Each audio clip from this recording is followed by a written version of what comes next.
देश में पेट्रोल और डीजल की कीमतों से लोग काफ़ी परेशान हैं। ऐसे में पेट्रोलियम पदार्थों की कीमतें बढ़ने से कई सामानों के दाम भी बढ़ते हैं, जिससे महंगाई की मार लोगों को झेलनी पड़ रही है।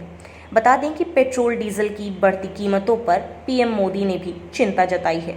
उन्होंने सभी राज्यों की सरकार से वैट घटाने की अपील भी की है। आपको बता दें कि प्रधानमंत्री नरेंद्र मोदी ने कहा है कि 6 महीने लेट ही सही, लेकिन अब राज्य सरकारें तेल पर टैक्स घटा लें, जिससे थोड़ी राहत लोगों को मिलेगी। बता दें कि प्रधानमंत्री नरेंद्र मोदी ने आज कोरोना को लेकर सभी राज्यों के मुख्यमंत्री के साथ मीटिंग की है।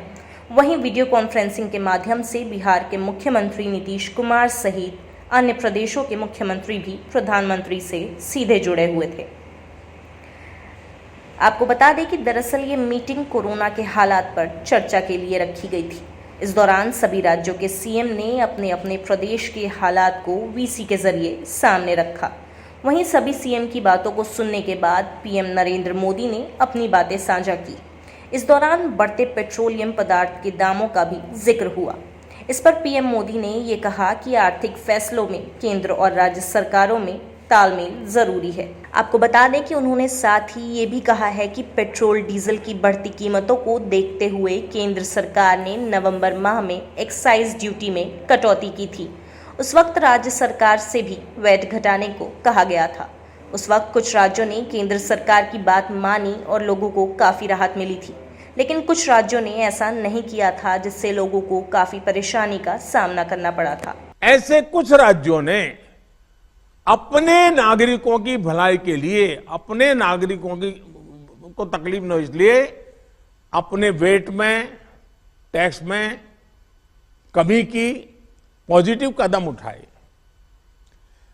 वहीं गुजरात और कर्नाटक के पड़ोसी राज्य ने टैक्स में कमी न करके इन 6 महीनों में 3,500 करोड़ रुपए से लेकर के 5,500 करोड़ रुपए तक अतिरिक्त राजस्व कमा लिया।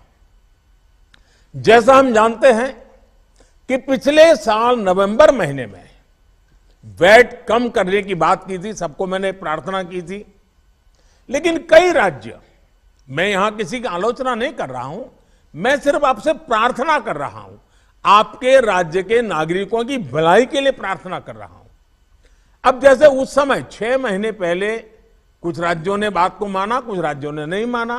अब कई राज्य जैसे महाराष्ट्र, पश्चिम बंगाल, तेलंगाना, आंध्र प्रदेश, तमिलनाडु, केरला, झारखंड, किसी न किसी कारण से उन्होंने इस बात को नहीं माना और उनके राज्य को, नागरिकों को बोझ कंटिन्यू रहा।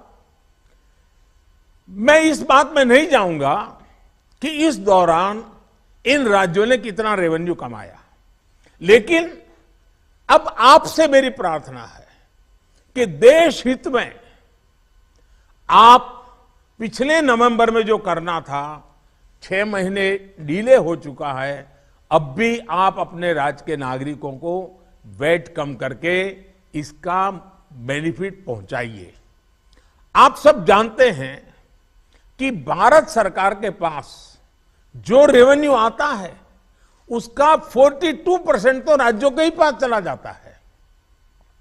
मेरा सभी राज्यों से आग्रह है कि वैश्विक संकट के इस समय में कोऑपरेटिव फेडरलिज्म की भावना पर चलते हुए एक टीम के रूप में हम सब मिलकर काम करें। लोग यहां दिल्ली बंबई में घर पर घर खरीदते जा रहे हैं और एक ये साहब है कि अपना घर बेच दिए। वाह, रिटायरमेंट का पूरा पैसा लगा दिए थे दिल्ली में घर लेने के लिए। अरे बाबूजी, तो अपना एक नया घर खरीद भी तो रहे हैं ना। नया घर खरीद रहे हैं? कहाँ? पूर्णिया में।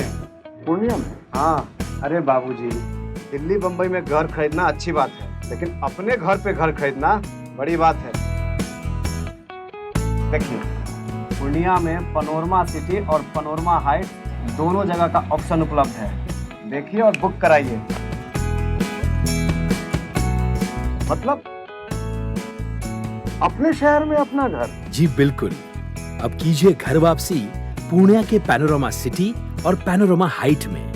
पैनोरमा सिटी और पैनोरमा हाइट, आपके शहर में आपका अपना घर।